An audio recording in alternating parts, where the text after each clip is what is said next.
এবং এগুলো পরোয়া করবে না মানুষ। আর একটা ব্যাখ্যা হচ্ছে সত্যিকার অর্থেই দাসী মনিবকে জন্ম দিতে পারে। এটার জলজান্ত এক্সাম্পল এখনকার সিঙ্গাপুর। 4 নাম্বার ছিল ইয়া মুহাম্মদ সাল্লাল্লাহু আলাইহি ওয়াসাল্লাম আখবিরনি আনিস সাআহ, আমাকে কিয়ামত সম্পর্কে বলুন, কিয়ামত সম্পর্কে বলুন। নবী সাল্লাল্লাহু আলাইহি ওয়াসাল্লাম বলছেন মাল মাসউলু আনহা বিআ'লামা মিনাস সাইল, এই বিষয়ে প্রশ্নকারী এবং উত্তরদাতা উভয়ের জ্ঞানী সমান, প্রশ্নকারীর চেয়ে উত্তরদাতা বেশি জানে না। মানে এই বিষয়ের চূড়ান্ত জ্ঞান আল্লাহ ছাড়া কারো জানা নাই। কবে, কোন সালে, কোন ডেটে, কি বারে কিয়ামত হবে কেউ বলতে পারবে? কেউ পারবে না। প্রশ্ন করলেন এই ব্যক্তি এবং 4টা মৌলিক প্রশ্নের একটা তিনি করলেন কিয়ামত কবে হবে। 4টা মৌলিক প্রশ্নের একটা হচ্ছে কিয়ামত কবে হবে। তাহলে কিয়ামত সম্পর্কে সচেতনতা এটা আসলে নিছক কোনো জ্ঞান নয়, তাই না? কিয়ামত সম্পর্কে সচেতনতা এটা কিন্তু অহেতুক কোনো জ্ঞান চর্চা নয়, বরং 4টা মৌলিক প্রশ্নের একটা করা হয়েছে কিয়ামত কবে হবে। যদি আপনি সবগুলোকে ভাগ করেন 25% হচ্ছে এই প্রশ্নটা। কথা বুঝতে পারছেন? এটা 25%। এবার নবী সাল্লাল্লাহু আলাইহি ওয়াসাল্লাম বললেন আমি জানি না, মাল মাসউলু আনহা বিআ'লামা মিনাস সাইল। তারপরে তিনি আবার প্রশ্ন করলেন ফাখবিরনি আন আমারাতিহা, তাহলে আমাদেরকে কিয়ামতের কিছু আলামত বলে দিন। আবার প্রশ্ন করার কি দরকার ছিল যখন নবীজি বললেন আমি জানি না? যদি বিষয়টা গুরুত্বপূর্ণ নাই হয়ে থাকে, যদি বিষয়টা গুরুত্বপূর্ণ না হয়ে থাকে আবার কাউন্টার প্রশ্ন করার কি দরকার ছিল? তিনি আবার প্রশ্ন করলেন তাহলে আলামত বলে দিন। এবার নবীজি বলছেন 2টো আলামত। কয়টা বলছেন এই হাদিসে? 2টো। একটা হচ্ছে আনতালিদাল আমাতু রাব্বাতুহা, যখন দেখবে দাসী তার মনিবকে জন্ম দিচ্ছে। মানে একবার ব্যাখ্যা করেছি, সমাজের ন্যায় অন্যায়, হক বাতিল, সত্য মিথ্যার মানদণ্ডটা উল্টে যাবে, হালাল হারামের মানদণ্ড উল্টে যাবে। মানুষ হালালকে হারাম করবে, হারামকে হালাল করবে, ন্যায়কে অন্যায় বানাবে, অন্যায়কে ন্যায় বানাবে, সত্যকে মিথ্যা বানাবে, মিথ্যাকে সত্য বানাবে, মানদণ্ড উল্টে যাবে এবং এগুলো পরোয়া করবে না মানুষ। আর একটা ব্যাখ্যা হচ্ছে সত্যিকার অর্থেই দাসী মনিবকে জন্ম দিতে পারে। এটার জলজান্ত এক্সাম্পল এখনকার সিঙ্গাপুর। ফ্যামিনিস্ট রেভলিউশনের কারণে এবং সুদের কারণে এমন একটা অবস্থা মুখোমুখি হয়েছে বিশ্ব যে অনেক ক্ষেত্রে মেয়েরা সন্তান জন্ম দেওয়ার সময় পাচ্ছে না, ফুরসত নাই, এবং সন্তান জন্ম দেওয়াটাকে তারা এখন পিছিয়ে পড়া বলছে অনেক কান্ট্রিতেই। শেষে কি হয়, দরিদ্র কান্ট্রি থেকে মেয়েদেরকে হায়ার করা হয়, দরিদ্র কান্ট্রি থেকে মেয়েদেরকে হায়ার করা হয় এবং তাদের গর্ভটাকে ভাড়া নেওয়া হয়। এই গর্ভের মধ্যে স্পার্ম ইনজেক্ট করা হয়, জাইগোট গঠন করে, বাচ্চা কনসেপ্ট করে। কথা কি বুঝতে পারছেন? গর্ভ ভাড়া নিয়েছে, নিয়ে তার শুক্রাণু সেখানে পুশ করেছে। 9 মাস এখানে বাচ্চাটা বড় হবে। এই 9 মাস এই দরিদ্র মেয়েটাকে অনেক খাওয়ানো হবে, পরানো হবে, সুন্দর সুন্দর কাপড় দেওয়া হবে, ভালো মন্দ খাওয়ানো হবে, কারণ ওই সন্তানটার ভালোর জন্যে। এবার যখন বাচ্চাটা প্রসব হয়ে যাবে, বাচ্চাটা সে দিয়ে সে রিলিজ, সে খালাস, ও ডলার নিয়ে চলে যাবে। সন্তান জন্ম দেওয়ার বিনিময়ে $10,000, $20,000, $50,000। এই যে গর্ভ ভাড়া নেওয়া হয়েছে, এই যে বাচ্চাটা হলো, এই বাচ্চাটা কার? মালিকের। দাসী তার মনিবকে জন্ম দিল, হাদিস বাস্তব। এই ব্যাখ্যাটা আজকে থেকে 1400 বছর আগে করা সম্ভব ছিল না। কথা বুঝতে পারছেন না? এই ব্যাখ্যাটা এখনকার বিশ্বে আপনি করতে পারবেন। এই জন্য কোরআন সুন্নাহকে নিয়ে খালি লিটারালি পড়লে হবে না, যুগের সাথে মেলাতে তো হবে। যুগের সাথে যদি আমি না মেলাই তাহলে কোরআন সুন্নাহকে দিয়ে যুগ জিজ্ঞাসার জবাব বের করতে পারবো না। এই ব্যাখ্যাটা আপনি আজকে থেকে 100 বছর আগেও করতে পারতেন না, কিন্তু এখন পারবেন। সত্যিকার অর্থেই দাসী তার মনিবকে জন্ম দিচ্ছে এখন এই বিশ্বে। নবী যেটা বলেছিলেন আনতালিদাল আমাতু রাব্বাতুহা, যখন দাসী তার মনিবকে জন্ম দিবে। আরেকটা বলেছিলেন ওয়া আনতারাল হুফাতাল উরাতাল আলাতা রিয়াশা ইয়াতাতাওয়ালুনা ফিল বুনিয়ান, যখন তুমি দেখবে সমাজের, মাইন্ড করবেন না, যখন তুমি দেখবে সমাজের সবচেয়ে দরিদ্র শ্রেণীর, রাখাল শ্রেণীর, নগ্ন পদের, খালি পায়ের, নগ্ন গায়ের, মানে গায়ে জামা নাই, পায়ে স্যান্ডেল নাই, এমন শ্রেণীর মানুষেরা উঁচু উঁচু বিল্ডিং নির্মাণের প্রতিযোগিতা করবে, ফান্তাজির সাআহ, কিয়ামতের অপেক্ষা করতে থাকো। বিগত 200 বছরে বিশ্ব দেখে নাই এত হাইলি টলেস্ট বিল্ডিং এর প্রতিযোগিতা। অমুকের 100 তলা তো অমুকের 200, অমুকের 200 তো অমুকের 300। এটা সমাজ থেকে শুরু করে রাষ্ট্র, বিশ্ব সব জায়গায় এই দৃশ্য দেখা যাচ্ছে। সমাজে দেখেন কিছু মানুষ ছিল যাদের টাকা পয়সা ছিল না, আজকে দেখবেন বিল্ডিং তুলছে 10 তলা, 20 তলা, 50 তলা। অনেক রাষ্ট্র ছিল, ওই যে বেদুইন রাষ্ট্র ছিল। মধ্যপ্রাচ্যের দিকে তাকাবেন, আগে জামা পরার টাকা ছিল না, ব্ল্যাক গোল্ড পেয়েছে, তেল উঠাইছে আর খাইছে। উঠাইছে আর খাইছে না, উঠাইছে আর আমেরিকাকে দিছে, তেল তুলছে আর আমেরিকাকে দিছে, দিয়ে ডলার নিছে, নিয়ে উঁচু উঁচু বিল্ডিং, তোমার 100 আমার 110, এবং এটা গর্বের বিষয় ওদের কাছে এখন। এই দৃশ্যের কথা নবী সাল্লাল্লাহু আলাইহি ওয়াসাল্লাম বলেছেন যে যখন তুমি দেখবে সমাজের সবচেয়ে দরিদ্র মানুষেরা উঁচু উঁচু বিল্ডিং নির্মাণের প্রতিযোগিতা করবে, একটা কমন প্রশ্ন করি এখন, যে ব্যক্তির টাকা নাই সে কেমন করে বিল্ডিং তুলবে? এই উত্তরটা দেওয়ার জন্য আপনার পিএইচডি করার কোনো দরকার নাই। উত্তর খুব সহজ। একজন ব্যক্তির টাকা নাই, সে কিভাবে 20 তলা বিল্ডিং করতে পারে? উত্তর দেন, কিভাবে বলেন? শুধু অবৈধভাবেই নয়, অবৈধভাবে তো একটা অপশন আছেই। কিভাবে? এক্স্যাক্টলি, সুদের মাধ্যমে। সুদ ছাড়া অন্য কোনো অপশন নাই।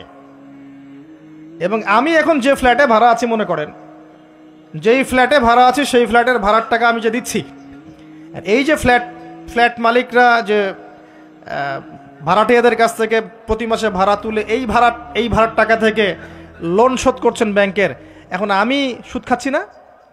আমি নিজেও সুদের সাথে সম্পৃক্ত হয়ে গেলাম তাহলে, কারণ আমার টাকা দিয়ে সে সুদের ঋণ পরিশোধ করছে। এটা সেই যুগ, যেই যুগে একটা মানুষও সুদ থেকে বাঁচতে পারবে না, ইল্লা মাশাআল্লাহ। বাঁচতে পারবে কারা? ওই যে ছোট্টখাটো দ্বীপে যারা বাস করে, সোসাইটির সাথে কোনো সম্পর্ক নাই, ওরা হয়তো পারতে পারে। নাগরিক জীবনে কেউ সুদ থেকে বাঁচতে পারবে না। এই যুগের কথা নবী সাল্লাল্লাহু আলাইহি ওয়াসাল্লাম হাদিসের মধ্যে বলে গেছেন। একটা যুগ আসবে যখন সমাজের প্রায় প্রতিটা মানুষ সুদ খাবে, যে খাবে না তার গায়েও এসে সুদের ধুলা লাগবে। এটা সেই যুগ। অনলি রিবার মধ্য দিয়ে এবং ব্যাংকিং এই সুদের লোনের মধ্য দিয়ে সম্ভব নগ্ন পদের মানুষের বিল্ডিং নির্মাণ করা, অন্য কোনো অপশন নাই। আর একটা অপশন হচ্ছে দুর্নীতি করা এবং মানুষের টাকা পয়সা মেরে খাওয়া, অবৈধ পথে। ন্যায় পথে কোটি কোটি টাকা জমিয়ে পরে এটা করা quite impossible, so very difficult, এটা সম্ভব না। এই যুগের কথা নবীজি বলে গেছেন এই হাদিসের মধ্যে, যেখানে মাত্র 2টা আলামত বলেছেন, তার মধ্যে একটা হচ্ছে এটা, যখন তুমি দেখবে নগ্ন পদের নগ্ন দেহের মানুষেরা উঁচু উঁচু বিল্ডিং নির্মাণ করছে না, বরং নির্মাণের প্রতিযোগিতা করছে।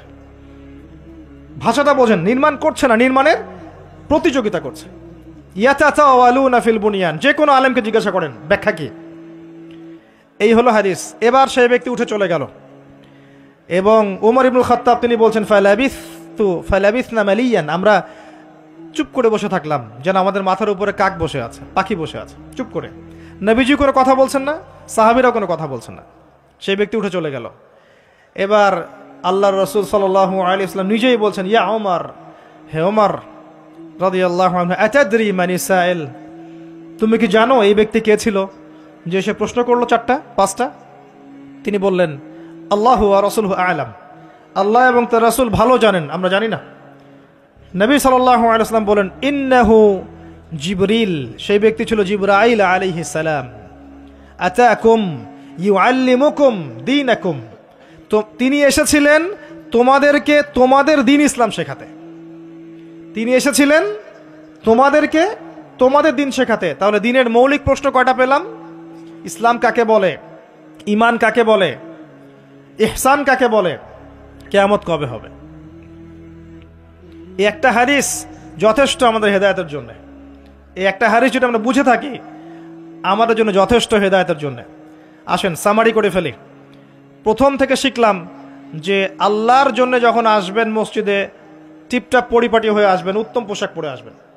ওস্তাদের কাছে যখন যাবেন জ্ঞান শিখতে, আদবের সাথে বসবেন এবং প্রশ্ন করবেন আদবের সাথে।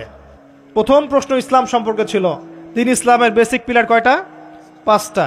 তাওহীদ, যার মধ্যে আসবে তাওহীদ এবং সুন্নাহ, লা ইলাহা ইল্লাল্লাহ এবং মুহাম্মাদুর রাসূলুল্লাহ।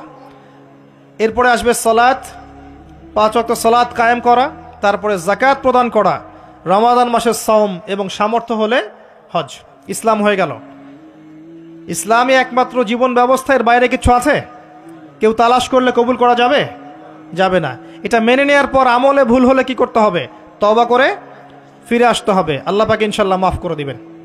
যদি কোনো ব্যক্তি আল্লাহর সাথে শিরক না করে, কবিরা গুনাহ থেকে দূরে থাকে, আশা করা যায় আল্লাহ পাক তার সমস্ত সগীরা গুনাহ মাফ করে দিবেন ইনশাআল্লাহ। হতাশ হবেন না, আল্লাহ আপনার অপেক্ষায় তার কাছে ফিরে আসেন। তারপর ঈমান, কয়টা পিলার? ছয়টা। কয়টা পিলার? ছয়টা। প্রথমটা কি? আল্লাহ বিশ্বাস, ফেরেশতাগণে বিশ্বাস, নবী রাসূলগণে বিশ্বাস, আসমানি কিতাব সমূহে বিশ্বাস, পরকালের জীবনে বিশ্বাস এবং ভাগ্যের ভালো মন্দে বিশ্বাস। এই ছয়টাকে কি করব? মনে বিশ্বাস করব, মুখে স্বীকার করব, আর কাজে বাস্তবায়ন করব। কাজে বাস্তবায়ন করতে গিয়ে যদি ভুল হয়ে যায় তখন কি করবেন? কাফের হয়ে যাবে? সে তওবা করে ফিরে আসার সুযোগ আছে। এরপরের ইহসান কাকে বলে? ইসলাম পালন করতে গিয়ে এমনভাবে করা, আল্লাহর ইবাদতটা এমনভাবে করা যেন আমি আল্লাহকে দেখছি, আল্লাহকে হাজির নাজির মনে করে কাজ করা।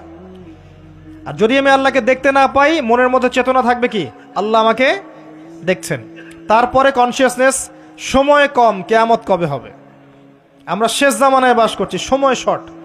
এখানে দুইটা আলামত বলা আছে, বাকি বহু হাদিস আছে শত শত, যেখানে আরো হাজার হাজার আলামত আছে, হাজার হাজার। এই যে মানুষ দুনিয়াদার হয়ে যাচ্ছে বেশি বেশি, আলামতে সাআহ।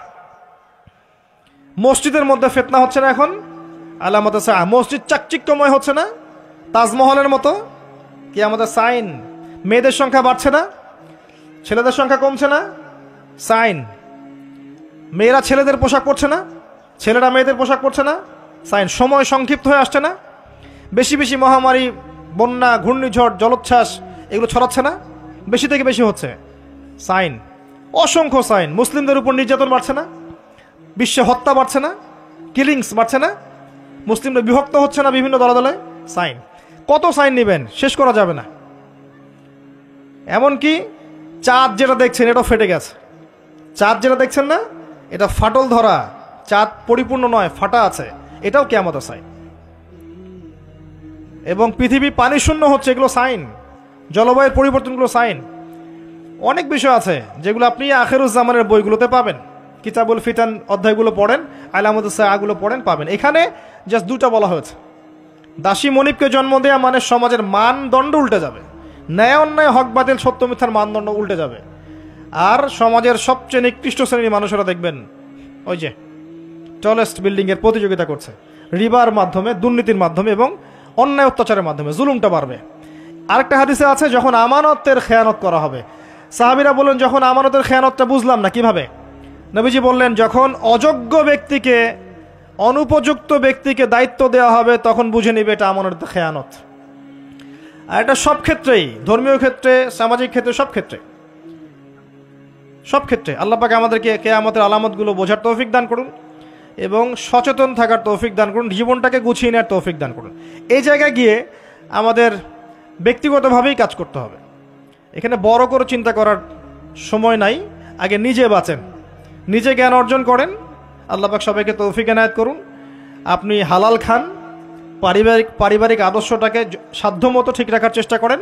যদি পরিবার কথা না শোনে, আপনি একা থাকেন। আমার এর চেয়ে ডাইরেক্ট কোনো কথা আমি বলতে পারবো না। পরিবার যদি দাওয়াত দিতে দিতে কথা না শোনে এক পর্যায়ে, আপনি একা থাকেন, তাও ভালো। সম্পর্ক রাখেন, আত্মীয়তার সম্পর্ক বজায় রাখেন, একা একা চলেন। কারণ ফিতনায় আপনি ডুবে থাকলে ওরা আপনাকে ফিতনায় টেনে নিয়ে আসবে। এত বড় বুকের কলিজা দেখাবেন না যে আমি ফিতনার মধ্যে থেকে আমার ইমানের বলে সবাইকে সংস্কার করে ফেলে দিব। এই যুগ সেই যুগ না, এটা বড় ফিতনাময় যুগ। আপনাকে বরং তারা টেনে নিয়ে চলে আসবে। অতএব ডিসকানেক্টেড হয়ে যান ফিতনা থেকে, আসহাবুল কাহফের মতো। তারপরে আপনাকে আল্লাহ পাক যতটুকু সামর্থ্য দিয়েছেন, এই সামর্থ্য দিয়ে আপনি দিনের কিছু খেদমত করার চেষ্টা করেন। মসজিদ ভিত্তিক, মাদ্রাসা ভিত্তিক, দাওয়াতি ক্ষেত্রে হোক, সামাজিকভাবে হোক, মানবতার কল্যাণে কাজ হোক, কোনো প্রজেক্ট গঠন করার মধ্য দিয়ে হোক, যেভাবে হোক দিনের যে উপকার হয় এমন কিছু করেন। এবং দিনকে নিয়ে বাড়াবাড়ি করবেন না, দিনকে নিয়ে বাড়াবাড়ি করবেন না। অমুসলিমদের উপরে দিনটাকে জোর করে চাপিয়ে দেওয়ার চেষ্টা করবেন না। ইসলামকে নিয়ে এমন কোনো কাজে লিপ্ত হবেন না যাতে ইসলামের জন্য পরিবেশটা আরও ঘোলাটে হয়ে যায়। ইসলাম উগ্রতা শেখায় নাই আমাদেরকে। ইসলাম শিখিয়েছে যদি মাজলুম হই তখন জুলুমের প্রতিবাদ করা। এর বেশি ইসলাম কিছু শেখাচ্ছে না। এখন ইসলামকে কেন্দ্র করে এমন কিছু করতে যাবেন না যাতে করে উল্টা ইসলামের ক্ষতি হয়ে যায়। এবং ইসলামের শত্রুরা চায় যে মুসলিমরা এমন কিছু করুক যাতে করে তারা আমাদেরকে দমন করে আরও সুযোগ পেয়ে যায়। অতএব ব্যক্তিগত জীবনটাকে গোছান, পরিবারটা গোছান, আপনার রিজিকের ব্যবস্থাটা হালাল করেন, সাধ্যমতো দিনের কল্যাণ করার চেষ্টা করেন এবং অন্যের উপকারে কাজ করেন, কারো ক্ষতি করতে যায় না। আল্লাহ পাক আমাদের সবাইকে দিনের মৌলিক বিষয়গুলোর দিকে ফোকাস করার তৌফিক দান করুন। আমাদের মধ্যে যারা অসুস্থ আছে আল্লাহ পাক সবাইকে শেফায়ে কামেলা দান করুন। আমি দোয়া করছি যুব সমাজের জন্য, আল্লাহ পাক যুবক ভাইদেরকে হেদায়েত করুন। আগামী প্রজন্মের যে বাচ্চারা আমাদের গড়ে উঠছে এদেরকে ইসলামী শিক্ষায় শিক্ষিত করার তৌফিক আল্লাহ পাক দান করুন। আমাদের পরিবারের মধ্যে আল্লাহ পাক শান্তি দান করুন। পরিপূর্ণ ইসলাম পালন করার তৌফিক দান করুন। পরিপূর্ণ ঈমান লালন করার তৌফিক দান করুন। আল্লাহ পাক আমাদের মধ্যে যারা মারা গেছেন সবাইকে আল্লাহ পাক মাফ করে দিন, তাদের কবরের শাস্তি আল্লাহ পাক মাফ করে দিন। আমাদের সবাইকে আমাদের জানমাল, সময়, শ্রম এগুলোর বিনিময়ে এগুলোকে কাজে লাগিয়ে দিন ইসলামের খেদমত করার তৌফিক আল্লাহ পাক আমাদের সবাইকে দান করুন। আমিন। আকুলু কওলি হাযা আস্তাগফিরুল্লাহ লি ওয়া লাকুম ওয়া লিসাইরিল মুসলিমিন। বারাকাল্লাহু লানা ওয়া লাকুম বিল আয়াতিল হাকীম। ইন্নাহু তাআলা জাওয়াদুন কারীম ওয়া রাউফুর রহিম। সুবহানাকাল্লাহুম্মা বিহামদিক আশহাদু আল লা ইলাহা ইল্লা আনতা আস্তাগফিরুকা ওয়া আতুবু ইলাইক। আসসালামু আলাইকুম ওয়া রাহমাতুল্লাহি ওয়া বারাকাতুহু।